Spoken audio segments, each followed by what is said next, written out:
নিউজিল্যান্ডের নর্থ আইল্যান্ডের পশ্চিম উপকূলের একটি সুপ্ত আগ্নেয়গিরি মাউন্ট তারানাকি, যা মাউন্ট এগমন্ট নামেও পরিচিত।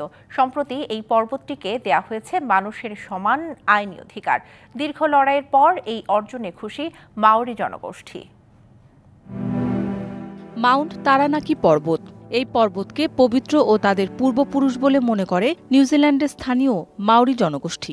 তবে 18 ও 19 শতকের ঔপনিবেশিক শাসক গোষ্ঠী তা কেড়ে নিলে ক্ষোভ জন্ম নেয় বাসিন্দাদের মাঝে। দীর্ঘ লড়াই শেষে মাওরিদের বিরুদ্ধে উপনিবেশ আমলের অন্যায় ও অবিচারের ক্ষতিপূরণ হিসেবে মানুষের সমান আইনি অধিকার দেয়া হয়েছে মাউন্ট তারানাকি পর্বতকে। এ বিষয়ে সম্প্রতি আইন পাশ হয়েছে নিউজিল্যান্ডের পার্লামেন্টে। আমরা খুবই খুশি। আমাদের উপর উপনিবেশ আমল থেকে চলা অন্যায় ও অবিচারের ক্ষতিপূরণ পেয়েছি। শিয়া বাটার ও ভিটামিন ই সমৃদ্ধ lily glam beauty soap. Lily, always beautiful. নতুন আইন অনুযায়ী তারানাকি পর্বতের মানবসত্তার নাম দেয়া হয়েছে তে কাহুই তুপুয়া। এখন এই পর্বত ও তার আশপাশের ভূমিকে একটি জীবন্ত ও অবিভাজ্য সত্তা হিসেবে গণ্য করা হবে।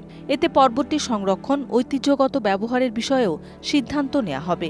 কার্যকরভাবে নিজের মালিকানা লাভ করবে এবং স্থানীয় আয়েই উপজাতি এবং সরকারের প্রতিনিধিরা এটি পরিচালনা করতে একসাথে কাজ করবে। কেউ চাইলেই এই অঞ্চলটির ভূমি জোর করে কিনতে পারবে না। নির্যাতিত ও নিপীড়িত মানুষের জন্য পার্লামেন্টে এ আইন পাশ হয়েছে। এতে তাদের আশার প্রতিফলন ঘটেছে। নিউজিল্যান্ডই হচ্ছে বিশ্বের প্রথম দেশ যেখানে প্রকৃতিকে আইনিভাবে ব্যক্তি হিসেবে স্বীকৃতি দেয়া হয়। এর আগে 2014 সালে তে উড়ে ওরা নামে এক বিশাল বনভূমি এবং 2017 সালে ওয়াঙ্গানুই নদীকে একই স্বীকৃতি দেয় দেশটি।